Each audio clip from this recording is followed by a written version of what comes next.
and today I'll be giving you guys some ideas on games to play with your adult students and maybe with your teenager students too, if you are an English teacher. But before we do that, please make sure to subscribe to my channel. I put a new video every single Friday. Also, don't forget to check out my social media. The links will be in the description down below.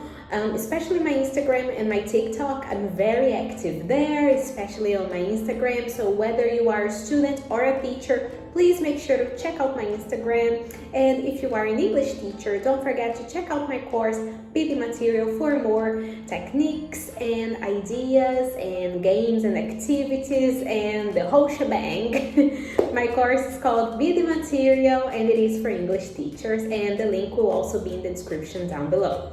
And again, don't forget to subscribe to my channel, turn on post notifications, give this video a big thumbs up. So yeah, without further ado, let's go right into the video. First game that I want to talk about is called running dictation. So I know that I have talked about it, but usually when I talk about it, I refer this game to young learners, very young learners, and maybe teens. But you can also play this game with adults, and there's no problem at all, especially when the target language becomes more advanced and more complex. You can definitely play this game. So if you don't know running dictation, this is how it goes. So there is some planning to be done before class. So before the class starts, you have to stick some stuff to the wall, like some slips of paper, some pictures maybe if you're working on vocabulary, and you just stick that stuff to the wall. You can use blue tack or just tape. I prefer blue tack. This is just, a teacher tip because it's easier to take off. So blue tack is the way to go in my opinion, but you can, stick it to the wall the way you prefer.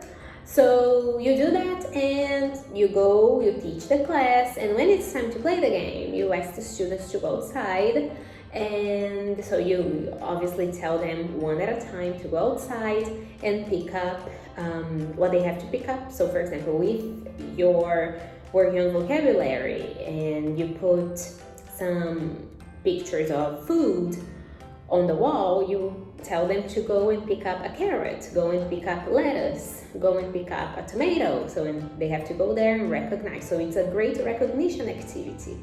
So I love this activity. And if you're working, for example, if the target language is mixed conditionals, I love using this activity for mixed conditionals because it's not a subject that the students love most of the time.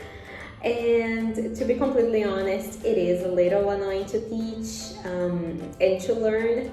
So it's always good to sprinkle some games when you're working with subjects like that. So I usually put like half the sentence outside. So if you're working on recognition, I give them the first half of the sentence inside the classroom. They have to go outside and pick up the other half. If you're working, if you want to work with a more personalized activity, you tell them to go outside, choose a slip of paper with, half of a sentence, and they have to go back to the classroom and create the other half. So there are many options. This game is very, very versatile. I absolutely love it.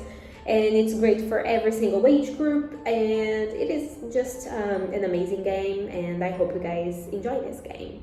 So the next game that I love to play with adults is called auction, or should I say reverse auction, because we all know how like a regular auction goes. But if you're working with the students, you definitely want a winner. Of course, there is a winner in auctions, but I just like to play it this way, so I do put a little twist on this game, and I hope you guys like what I'm gonna tell you, what I'm about to tell you. So on the board, I put some questions. I stick them to the board, actually in front of the classroom, and I cover all the questions with pieces of paper.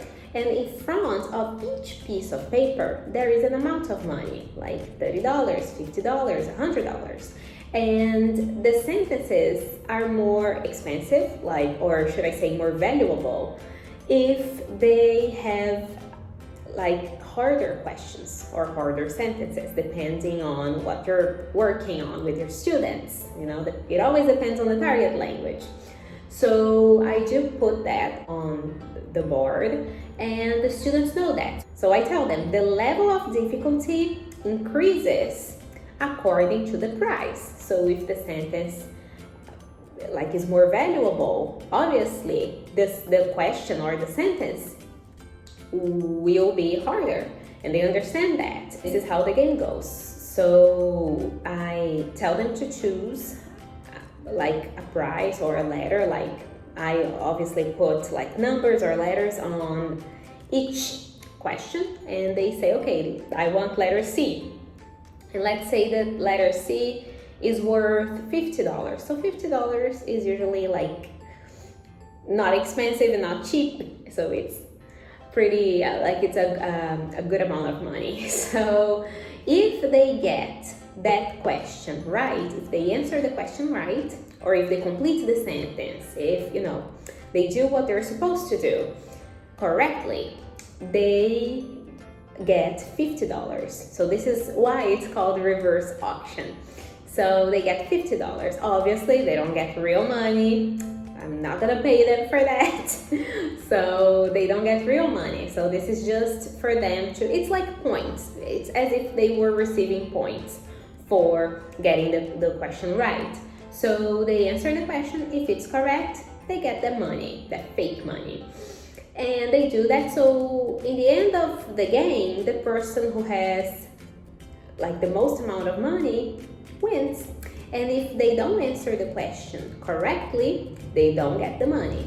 And so this is why they have to choose wisely. They're and it's always funny because with adults, they ponder more. So this is so interesting to watch with adults. They ponder more. They think, okay, should I go for the $100 question or should I go for the $10 question and get it right? Because sometimes they are not so confident. And this game is very interesting to watch them play this game. And sometimes, let me tell you something about reverse auction.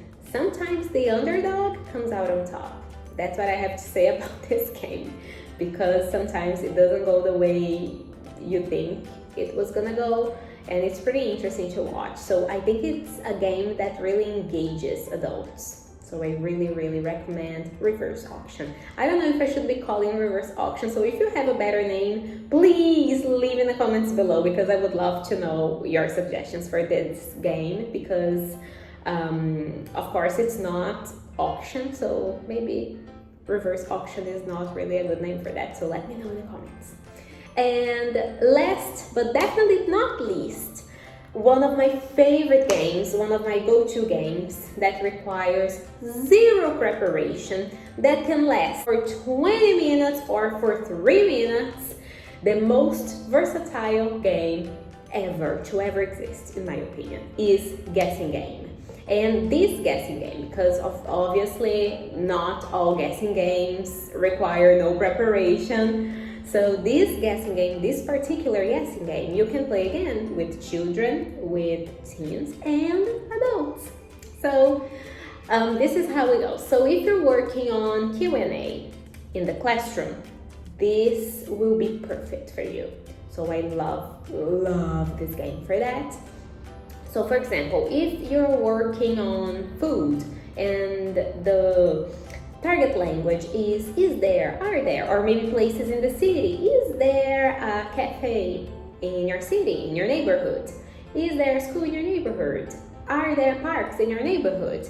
So I really like this game because they really work that language and they get curious. So for example, this is how it goes. So if the target language is food, there is, there are, is there, are there, this is how I would play this game. So I would give both the students a piece of paper and I would tell them, of course I would model the game first. So during the modeling part, I would write some stuff. I usually tell them 3 things. So write 3 things on the piece of paper. And I say, okay, this is my fridge, and this is what I have in my fridge. Can you guess? So they always, one student has the initiative to start asking the question. So they ask, is there a bottle of water in your fridge? And they say, oh yes, there is, or no, there isn't. And if they get it right, I tick the correct item. And I do that until they get all my items right. So when it's time for them to play, I tell them, okay, so each person receives a piece of paper and each person has to write down 3 items. If you have more time, they can write 5 items. If you have no time at all, if you have like 2 minutes, they can write down 1 item. I usually play with 3. I think 3 is a good number. So they write down, each student, it's in pairs, they are in pairs. So each person from the pair writes down the items. I usually ask them to write 3. So they write down the items.